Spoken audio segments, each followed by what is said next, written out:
예, 말씀드린 것처럼 시장은 이제 낙폭 과대주, 덜 오른 종목들을 찾고 있습니다. 종목별 대응이 굉장히 중요한 시점에서 매력적인 낙폭 과대주 무엇이 있을까 오늘 점검하겠습니다.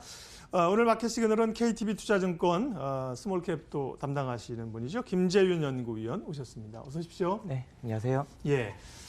사실은 최저점에 바닥 대비하면 꽤 많이 올라왔고요. 맞습니다. 코스닥도 아마 올해 월간 상승률로는 한 4, 5%겠지만 지난달 저점에 비하면 20%나 올랐다고 하는데요. 맞습니다. 위로 조금 상승 탄력이 좀 둔화됩니다. 일단 코스닥 시장 전망부터 해주세요.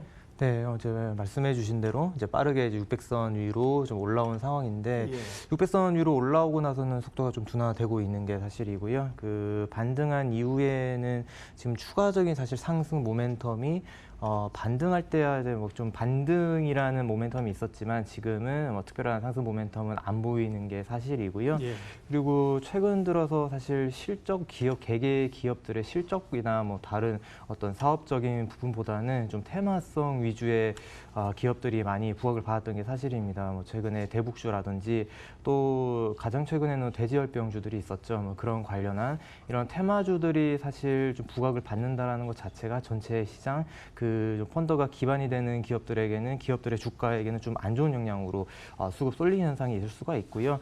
그리고 좀 최근에 이제 코스피가 굉장히 좋은 것처럼 기관들의 대형주 쏠림 현상도 좀 심한 상황이기 때문에 코스닥에는 좀 부정적인 요소가 좀 더 많다라고 보고 있습니다. 그리고 사실 역사적으로 연말이 코스닥이 좋았던 적이 별로 없습니다. 그것도 최근 들어서 좀 더 심해진 현상이긴 한데 이 부분 같은 경우에는 보통 한 11월 정도쯤에 대주주 그 양도세 이슈가 또 존재를 하고 있기 때문에 그런 것들을 감안을 한다면은 코스닥 부분에 코스닥 시장 자체의 상승을 좀 기대하기에는 지금 시점에서는 조금 힘들지 않을까. 그럼 좀 부정적인 말씀을 드리겠습니다. 지수는 좀 제한적일 수밖에 없다는 말씀이신 거죠? 네, 맞습니다. 그러네요. 연말에 있는 대주주 양도 차익과세 이게 이제 한 2년 정도 됐죠. 2, 3년 됐는데요. 연말만 되면 중소형주 수급을 누르는 요인입니다. 그리고 이제 팔았던 주식을 연초에 사니까 연초 효과가 이런 게 반복이 되는데요. 그런데 저희 오늘 주제는 어쨌든 낙폭 과대주에 접근하자는 건데 그런 의미로 보면 낙폭 과대의 성격을 상당 부분 시장이 이미 메워서 낙폭 과대의 매력은 없어진 것 아닌가 또 이런 생각도 할 수가 있는데요.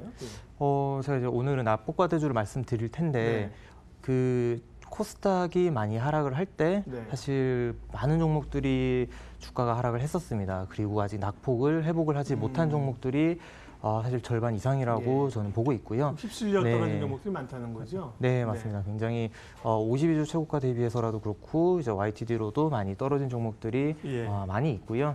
그 반등에 성공한 종목들을 제외하고 이제 낙폭이 과대한 종목들을 좀 살펴본다면은 제가 앞서 코스닥에 대해서 좀 부정적인 말씀을 많이 드리긴 했지만 하지만 기회가 올 수 있다라는 게 이 대주주 양도세 관련 이슈가 11월 달 정도 시작해서 보통 12월 한 셋째 주 정도 되면 마무리가 됩니다. 그렇다는 것은 12월 한 넷째 주부터 연초부터는 또 단기 랠리를 좀 기대할 수 있는 상황이기 때문에 그때 이제 기대할 수 있는 종목들이 지금 낙폭과대 종목들이라 좀 저는 기대를 좀 할 수 있고요.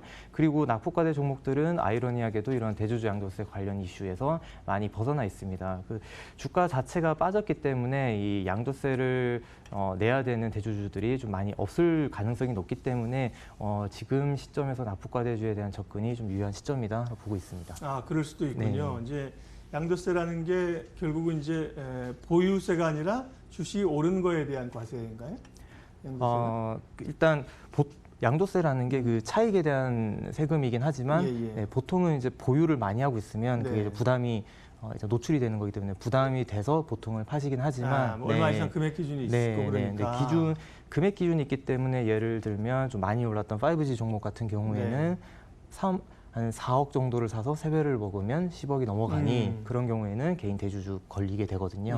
그런 경우가 낙폭과대주에게서는 현재 좀 작게 반영이 되기 때문에 그런 관점에서 또 좀 안정적인 종목이라고 보고 있습니다. 그리고 또 한 측면으로 보면 지금까지 낙폭과대주가 사실 좀 올라왔던 건 코스피 대형주의 주로 경기 관련주 이런 쪽 섹터에 있었잖아요.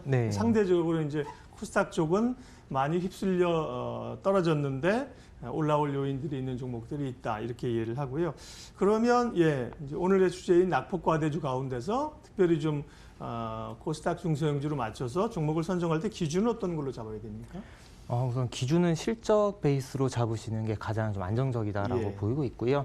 그래서 일단 어쨌든 3분기 실적은 아직 시장에 발표가 되지 않은 실적이기 때문에 저희가 예상을 하는 게 쉽지는 않겠습니다만 그렇더라도 일단 뭐 시중에 나와 있는 이제 증권사 레포트라든지 이런 것에 시장에서 형성된 컨센서스, 3분기 실적 컨센서스를 우선 첫 번째로 보시는 게 좋고요. 그리고 두 번째는 이미 기발표된 1분기, 2분기 실적이 작년 1분기, 2분기 대비해서 어느 정도 개선이 됐는지 실적 개선세가 1분기, 2분기 이제 연속적으로 발생을 했다라고 하면 사실 3분기도 좋을 확률이 높죠. 네, 기대할 수 있는 확률이 높기 때문에 그런 종목들 위주로 좀 접근을 하는 게 가장 좀 안정적이다 보고 있습니다. 네.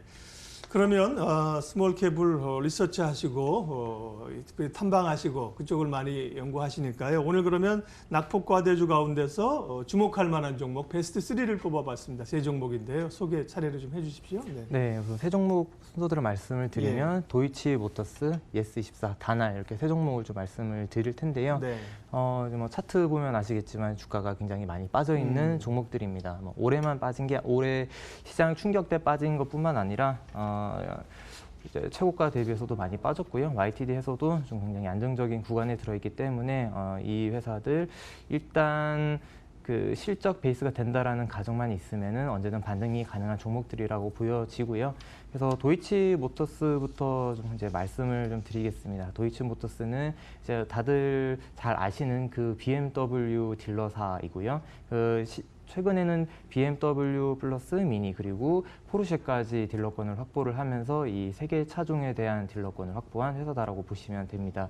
네, 이 회사 같은 경우에는 이제 몇 가지 투자 포인트가 더 있는데 일단 수원에 오픈을 하는 그 대형 중고차 매매 단지인 도이치 오토월드의 오픈이 내년 상반기쯤에 이제 예정이 되어 있습니다. 이 도이치 오토월드 같은 경우에는 사실 지금 이제 진행률에 따라서 분양 수익이 들어오고 있는 상황이고요. 그래서 실적 같은 경우에는 올해 굉장히 좋았습니다. 연간으로 거의 한 8,900억 정도 실적이 지금 분양 수익 유입에 따라 예상이 되고 있는 회사고요.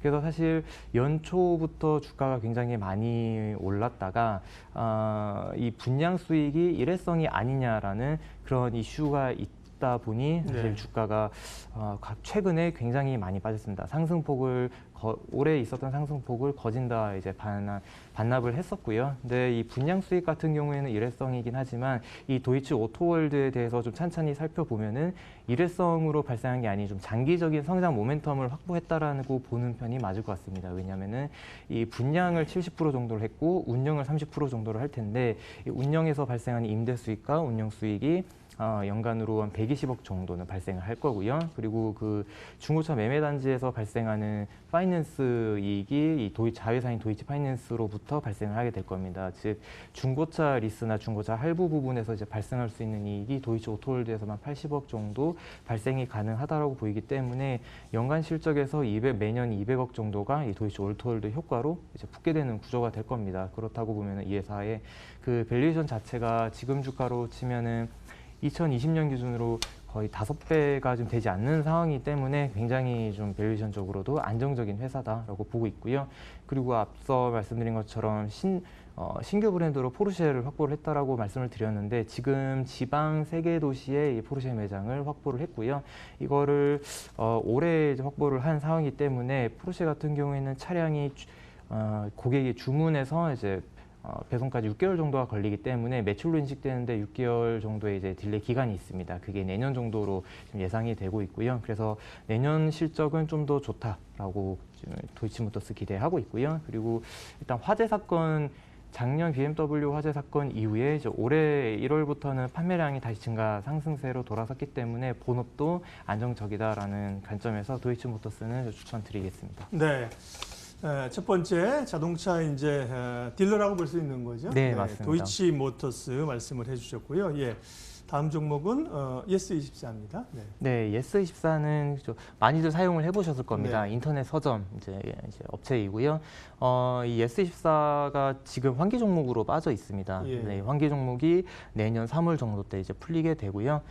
이 환기 종목으로 들어갔던 이유 자체가 작년 실적이 굉장히 좀 안 좋았었던 이슈가 있었었는데 실적 같은 경우에 거의 2년 반 정도를 적자에 허덕였던 기업입니다. 그런데 예스24가 올해 1분기, 2분기 실적에서 흑전, 그것도 굉장히 큰 폭의 턴어라운드를 시연을 하면서 이 실적이 이제는 돌아선다라는 좀 컨센서스가 형성이 된 것 같고요.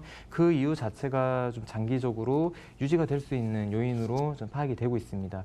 예스24의 이제 본업 같은 경우에는 인터넷 서점을 하고 있는 상황인데 그것 외에도 이 공연 티켓이라든지 영화 티켓을 또 판매를 하고 있는 사업부가 또 따로 있고요. 그리고 여러 자회사들이 있습니다. 근데 이 도서사업부 같은 경우에는 이제 올해부터 이제 할인 쿠폰 발행을 줄이면서 원가단에서 거의 2.5에서 한 3%포인트 정도의 실적 개선이 있었었고요. 그리고 이 공연 같은 경우에도 좀 규모가 커지다 보니 JYP라든지 SM이라든지 이런 대형 기획사들과 좀 독점 판매권을 확보를 할 수 있게 되었습니다. 그럼으로 인해서 이 엔터 쪽에서도 이제 BEP 도달을 완료를 했고요. 그래서 예스24의 본업인 그 도서 쪽이 실적이 개선이 되고 있고 적자였던 엔터 쪽이 BEP로 돌아섰고 그리고 이 적자 자회사였던 인도네시아 자회사를 좀 정리가 올해 마무리가 됩니다. 그렇다고 보면 연간 한 15억 정도씩 적자가 나던 이 인도네시아 법인도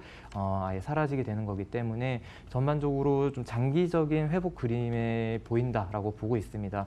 그리고 이 예스24 같은 경우에는 매출액이 거의 5천억에 달하는 굉장히 매출액이 큰 회사인데 반면에 이익률이 굉장히 낮은 회사입니다. 그리고 시총도 굉장히 좀 낮고요. 그렇다는 것은 이익률이 조금만 회복이 되어도 이 영업단에서 발생하는 레버리지 효과가 굉장히 크다라는 게 되기 때문에 앞서 제가 말씀드린 것들이 전부 다 이익률이 회복되는 이제 구간에 들었다라는 걸 말씀드린 거기 때문에 예스24는 올해 3분기, 4분기 실적도 굉장히 좀 좋을 거라고 말씀을 드리고요. 그리고 환기 종목이었다라는 게 좀 오히려 좋은 부분으로 작용을 할 수도 있습니다. 이 환기가 내년 3월에 이제 풀릴 예정인데 그것 때문에 사실 기관들이 이 회사를 많이 담지를 못했어요. 그렇다는 것은 실적이 좋아지고 환기 종목이 풀리게 되면은 기관들이 어느 정도 이제 접근을 할 수 있기 때문에 그 전에 사실 살수 수 있는 전략이 유효하다라는 점에서 예스24도 좀 좋게 보고 있습니다. 네, 예스24 두 번째 종목입니다. 지난 5월경에 이렇게 큰 폭으로 올랐던 거는 어떤 배경이었습니까? 그 이후에 이제 좀 올랐던 조정,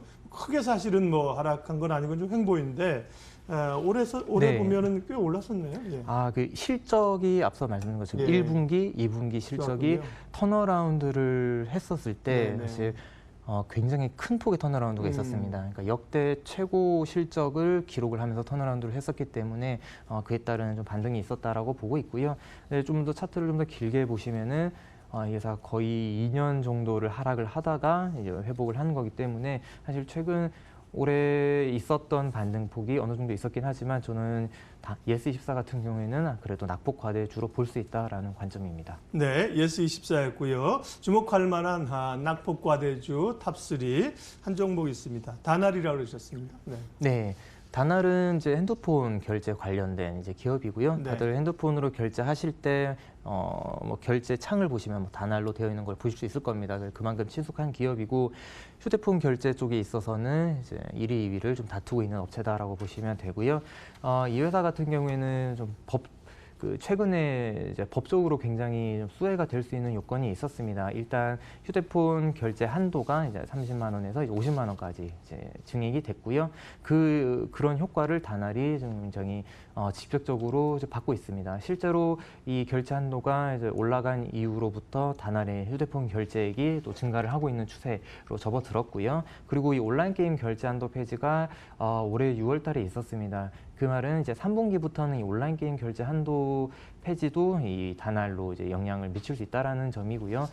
실제로 단알도 이 주가가 굉장히 긴 기간 동안 하락을 했었습니다만 올해 1분기, 2분기 실적이 굉장히 좀 큰 폭으로 턴어라운드를 하면서 실적이 굉장히 좀 좋은 모습을 1, 2분기 때 좀 보이는 상황이고요. 그리고 최근에 시장이 안 좋을 때 좀 하락한 부분이 있긴 하지만 3분기 실적이 1, 2분기 대비해서 좀 더 기대가 되고 있는 상황이기 때문에 다날은 이 실적 모멘텀과 더불어서 턴어라운드 관점의 그 저가 매수 매력이 있는 종목이다라고 보고 있습니다. 그리고 하반기 때는 한 가지 이슈가 더 있는 게 그 삼성페이 쪽의 휴대폰 결제가 하나 더 붙게 되면서 이 다날이 과거에는 하지 않았던 삼성페이 쪽을 올해 하반기부터 진입을 했다라고 보시면 될 것 같고요. 그 말인즉슨 3분기 실적에는 1, 2분기에는 없었던 삼성페이 관련된 휴대폰 결제 실적도 붙게 된다라고 보시면 될 것 같습니다.